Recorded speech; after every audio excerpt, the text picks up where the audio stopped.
Assalamualaikum warahmatullahi wabarakatuh. Perkenalkan, nama saya Nancy Nuraila dengan nomor NIM 112110539, kelas MA21C07, Universitas Pelita Bangsa. Tugas Pendidikan Pancasila oleh dosen pengampu Bapak Suryadi, SEMEMM. Program Studi S1 Manajemen Fakultas Ekonomi Bisnis. Pancasila. Arti Pancasila secara etimologis, panca artinya 5, sila artinya dasar, alas, sendi, aturan, tingkah laku yang penting atau baik. Secara historis, Tripitaka Buddha ada 5 aturan berupa larangan, yaitu membunuh, mencuri, berzina, berdusta, dan minuman miras. Menurut negara Kertagama ada Pupu, Prapanca, Majapahit, dan Sutasomo Putantular. Ada 5 sendi kesusilaan berupa larangan: tindak kekerasan, mencuri, berhati dengki, berdusta, dan terakhir minum miras. Di kalangan masyarakat Jawa ada 5 juga berupa larangan, yaitu mateni, maling, main, mandor, dan madat. Jadi secara historis ini, Pancasila itu segala unsur di dalam Republik Indonesia. Secara terminologis digunakan untuk memberi dasar negara. Prosesnya ada pengusulan, yaitu Bapak Soekarno dengan sidang BPUPKI tanggal 1 Juni 1945. Yang kedua ada perumusan dengan panitia 9 BPUPKI tanggal 22 Juni 1945 dalam Piagam Jakarta. Yang ketiga ada penetapan PPKI 18 Agustus 1945 dalam pembukaan Undang-Undang Dasar 1945. Nah, yang terakhir ada peresmian oleh MPRS tanggal 5 Juli 1966 dalam Tab MPRS nomor 20/MPRS/66. Selanjutnya yaitu arti Pancasila. Arti yang pertama, arti Pancasila secara abstrak, umum, universal. Abstrak umum itu mencakup segala hal, dan universalnya itu digunakan selamanya dan sifatnya itu abadi, yaitu isi arti yang tidak terbatas ruang, waktu, keadaan, situasi, kondisi, maupun jumlah, menunjukkan pada makna esensial. Tuhan, manusia, satu, rakyat, dan adil. Yang kedua, umum kolektif. Umum kolektif ini secara umum dan kolektif, walau silanya itu terpisah-pisah 1-5, tetapi berlaku secara kolektif, saling menyambung dan sinkron gitu. Pancasilanya itu nilainya itu selaras, yaitu wujud pelaksanaan secara konkret dalam hidup kenegaraan. Indonesia merupakan pedoman normatif dalam perundungan. Sila 1 pembukaan Undang-Undang Dasar 45 alinea 4 pasal 29, sila 2 pasal 27 dan 28. Yang terakhir, isi arti Pancasila khusus, singular, dan konkret, yaitu wujud pelaksanaan secara konkret dalam bidang khusus namun nyata seperti politik, ekonomi, sosial, dan budaya, organisasi, serta pendidikan bisa berkembang dan dinamis. Selanjutnya ada pengertian Pancasila nih. Ada beberapa pengertian Pancasila yang dikemukakan oleh para ahli. Yang pertama, Muhammad Yamin. Pancasila itu berasal dari kata panca yang berarti 5 dan sila berarti sendi, atas, dasar, atau peraturan tingkah laku yang penting dan baik yang tadi sudah dijelaskan secara etimologis. Dengan demikian, Pancasila merupakan 5 dasar yang berisi pedoman atau aturan tentang tingkah laku yang penting dan baik. Oke, yang kedua dari Bapak Presiden kita nih, Insinyur Soekarno. Pancasila adalah sebuah isi jiwa dari bangsa Indonesia yang telah turun-temurun selama sekian abad namanya. dan terpendam bisu oleh hadirnya kebudayaan barat, kebudayaan luar kan. Dengan demikian, Pancasila tidak saja menjadi falsafah negara, tapi lebih luas lagi, yaitu falsafah bangsa Indonesia. Yang ketiga ada Bapak Koto Negoro. Pancasila adalah dasar falsafah negara Indonesia, sehingga dapat diambil kesimpulan bahwa Pancasila merupakan dasar falsafah dan ideologi negara yang diharapkan menjadi pandangan hidup bangsa Indonesia sebagai pemersatu, lambang persatuan dan kesatuan, serta sebagai pertahanan bangsa dan negara Indonesia. Oke, sekarang ada Pancasila, asal mula Pancasila ada secara langsung dan tidak langsung. Bahas secara langsung dulu, proses terjadinya Pancasila sebagai dasar filsafat negara sesudah dan menjelang proklamasi. Ada kausa materialitis, ada kausa formalis, ada kausa efisien, ada kausa finalis. Yang tak langsung asal mula sebelum proklamasi. Kalau yang tadi langsung itu menjelang, ingin gitu. Kalau ini sebelum proklamasi tak langsung. Bangsa Indonesia sebagai kaum materialitis. Nilai-nilai Pancasila sudah ada dan tercermin dalam kehidupan sehari-hari bangsa Indonesia sebelum membentuk negara dan ditetapkan sebagai dasar negara. Nilai dalam adat, kebudayaan, nilai religius dalam kehidupan sehari-hari. Selanjutnya, ada teori negara Pancasila. Asal mula teori ini awalnya ada 3, tapi unsurnya ada rakyat, pemerintah, dan wilayah. Tapi negara Pancasila itu emang unsurnya ada 3. Yang pertama, paham negara persatuan. Ada kesatuan bangsa, pulau, budaya, dan golongan agama. Yaitu walaupun kita berbeda-beda, tapi kita itu tetap satu gitu. Nah, yang kedua itu paham negara kesatuan, yaitu persatuan hidup sosial masyarakat Indonesia. Jadi kita tidak dapat hidup sendirian, tidak bisa zon politikon, sebuah makhluk hidup yang tidak bisa hidup sendiri. Kita ini pasti membutuhkan orang lain dong. Jangan selalu sendiri, itu namanya egoisme. Oke, yang ketiga ada paham negara integralistik. Semua mengatasi semua golongan, tidak memihak dan melindungi antar golongan. Kayak seakan-akan kita itu memihak si A, memihak si B, padahal kita tidak boleh begitu. Kita itu negara integralistik, paham harusnya ya kan ya. Nah, yang pertama ada makna Pancasila, yaitu pengkajian, pendekatan filosofis, ada metode interpretasi, terus makna terdalam Pancasila itu menganalisis kajian dalam pembuat undang-undang. Oke, Pancasila.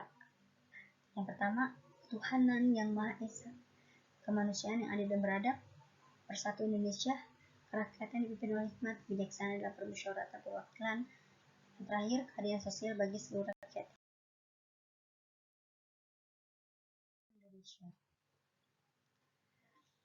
Ketuhanan yang Maha Esa, sila ini menjamin kebebasan beragama karena makna kemerdekaan beragama bagi Indonesia adalah sangat besar. Oleh karena itu, pengaplikasian sila pertama adalah dengan 1.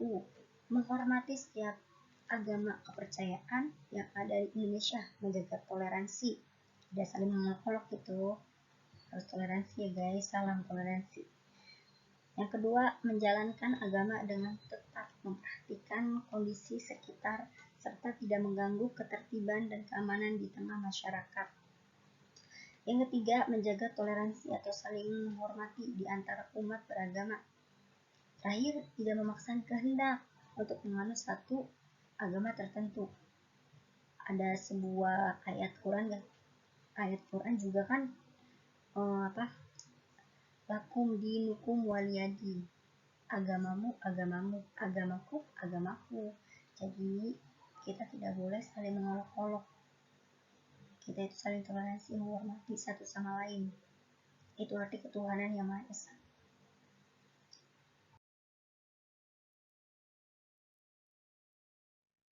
Yang kedua, kemanusiaan yang adil beradab. Sila kedua ini mewakili menjunjung tinggi kesetaraan hak dan kewajiban manusia yang membutuhkan kepekaan terhadap situasi lingkungan sekitar dengan menerapkan sikap empati yang tinggi. Penerapan Pancasila kemanusiaan yang adil beradab bisa kamu lakukan melalui hal-hal berikut. 1. Menghargai perbedaan di tengah masyarakat yang terdiri dari banyak suku, agama, ras, dan adat istiadat. Yang kedua, dengan menghargai perbedaan tersebut, kita wajib untuk saling mencintai sesama manusia, mengembangkan sikap tegang rasa ya, dan menjunjung tinggi nilai kemanusiaan. Yang ketiga, selalu menjaga adab atau kesopanan, budi pekerti di berbagai kondisi atau situasi. Yang terakhir, tidak melakukan diskriminasi atau membeda-bedakan perlakuan terhadap sesama warga negara sekalipun berbeda tingkat pendidikan, kondisi ekonomi, dan lain sebagainya. Contohnya, si A kulitnya hitam, si B kulitnya putih. Kita tidak boleh mendiskriminasi atau membeda-bedakan. Kita harus menghargai. Oh iya, suku ini tuh emang begini, suku ini tuh emang begitu. Udah, kita itu lebih baik diam itu baik gitu. Diam itu emas. Diam. Oke, yang ketiga, Persatuan Indonesia.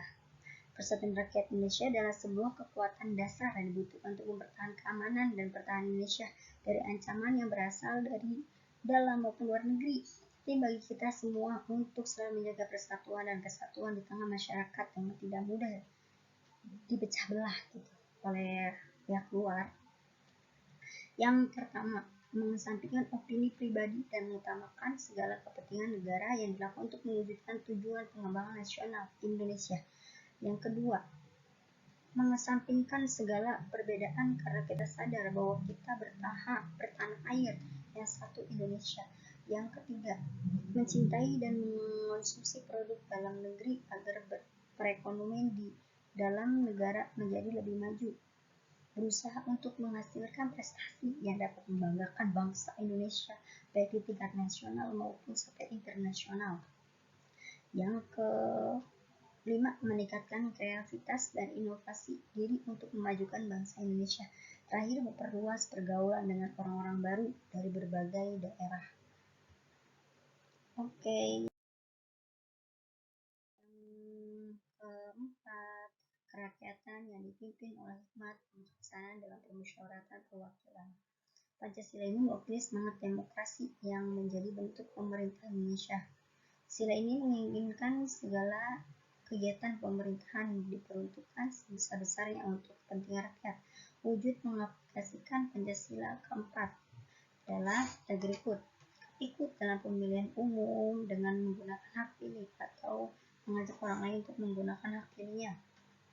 Mencalonkan diri atau mengajukan seseorang untuk menjabat suatu jabatan tertentu sebagai salah satu perwujudan demokrasi baik dalam sektor pemerintahan maupun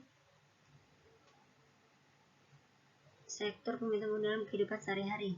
Yang ketiga, mengutamakan pengambilan putusan dengan musyawarah mufakat untuk menyelesaikan setiap permasalahan dalam bermasyarakat. Yang keempat, menghormati hasil musyawarah sekalipun bertentangan dengan pendapat kita. Tidak boleh egois. Tidak melakukan paksaan bagi orang lain agar mengikuti apa yang kita katakan atau yang kita lakukan. Begitu sebaliknya, tidak ada yang bisa dan boleh memaksa kehendak kepada kita. Yang terakhir, mengawasi dan memberikan saran serta pendapat terhadap penyelenggaraan kedaulatan rakyat dilakukan oleh pemerintah. Yang terakhir dalam Pancasila itu keadilan sosial bagi seluruh rakyat Indonesia diwujudkan dengan mengembangkan perbuatan-perbuatan yang luhur yang mencerminkan sikap dan suasana kekeluargaan serta gotong royong. Karena hal ini adalah ciri khas dari warga Indonesia. Adanya sila ini diharapkan bisa mewujudkan kondisi yang berkeadilan yang merupakan mimpi semua orang. Yang pertama, berusaha sebaik mungkin untuk membantu orang-orang yang sedang dilanda kesulitan. Yang kedua, meningkatkan kepekaan sosial dengan mengadakan kegiatan kerelawanan yang bisa membantu sesama seperti bakti sosial, donor darah mengajar, konser amal, dan lain sebagainya. Yang ketiga, bersikap adil dalam aktivitas apapun yang kita lakukan dan dengan siapapun kita berhubungan. Yang terakhir, tidak mengganggu orang lain dan menegur siapapun yang mengganggu ketertiban dan keamanan di tengah masyarakat. Selanjutnya, ada bentuk susunan Pancasila secara hierarkis piramida. Susunan garis piramida itu mulai dari sila kelima sampai ke pertama ya, terus bersusunan gitu. Sila yang depan mendasari, meliputi dan menjiwai sila-sila di belakangnya, atau sila di belakangnya didasari, meliputi, menjiwai sila di depannya. Kita bisa lihat ada sila 5 menjiwai sila 1 dan 2 dan 2, 3, 4 dan seterusnya. Sisi belakang sila lainnya itu adalah penjelmaan atau pengkhususan sila-sila di mukanya. Lebih sempit luasnya tapi lebih banyak isi sifatnya, begitu. Ada bentuk susun Pancasila yaitu kesatuan majemuk, tunggal bersifat organis. Kita bisa lihat ada masing-masing sila tidak terpisahkan antara satu sama lain, masing-masing sila punya kedudukan, masing-masing sila berbeda namun tidak bertentangan, masing-masing sila atau bagian sila saling melengkapi, masing sila atau bagian boleh dipisahkan satu sama lain, yaitu kesatuan organis dari kemajemukan akan menghidupkan kedudukan dan fungsi sila dalam satu kesatuan yang utuh. Dan terakhir, yang selanjutnya maksudnya fungsi-fungsi sila. Ada sebagai moral, sila kedua sebagai moral negara juga, sebagai sila ketiga sebagai dasar negara, sila keempat sebagai sistem negara, sila kelima sebagai tujuan negara. Ada fundamental moral negara FMN, menjiwai, atau dan kedua fundamental politik negara FPN.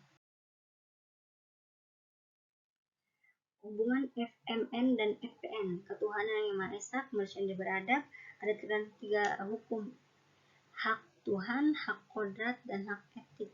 Itu fundamental moral negara FMN. Nah, ini yang keduanya fundamental politik negara FPN. Ada politik pokok pikiran persatuan, kerakyatan, permusyawaratan, perwakilan. Ada pokok pikiran keadilan sosial sebagai dasar negara, sebagai sistem negara, sebagai tujuan negara. Selanjutnya ada bentuk susunan Pancasila, saling mengkualifikasi atau mengisi. Masing-masing sila mengandung sila lainnya. Sila 1 mengandung sila 2, 3, 4, 5, sila 2 mengandung 1, 3, 4, 5, dan seterusnya.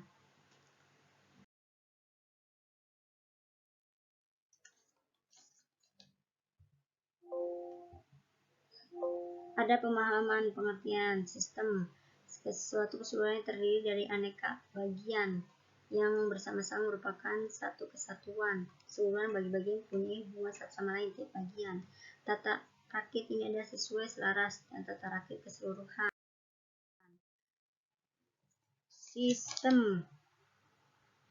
Sistem ini layaknya siklus yang saling mendukung satu sama lain. Yang pertama, merupakan satu kesatuan. Kedua, tata konsisten dan koheraran, tidak mengandung kontradiksi. Ada kaitan antara bagian yang satu dengan lain. Ada kerjasama yang serasi dan seimbang. Yang terakhir, segala sesuatunya mengarah pada tujuan yang satu dan sama. Intinya makanya siklus mendukung satu sama lainnya.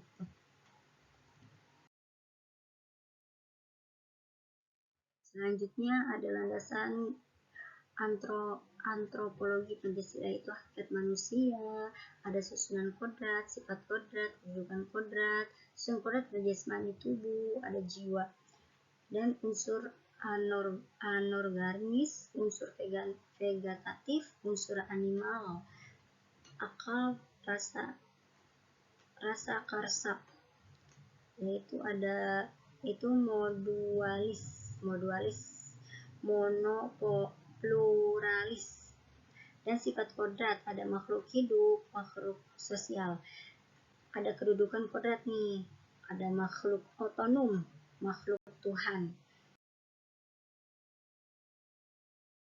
Selanjutnya Simpulan, makna Pancasila sebagai ideologi pembangunan serta tujuan jangka panjang yang hendak dicapai bersama. Ideologi pembangunan bercorak antroposentrik dalam arti manusia yang berada pada tempatnya sentral sebagai subjek dan sekaligus objek pembangunan. Manusia seutuhnya digunakan memahami arti. Terima kasih, semoga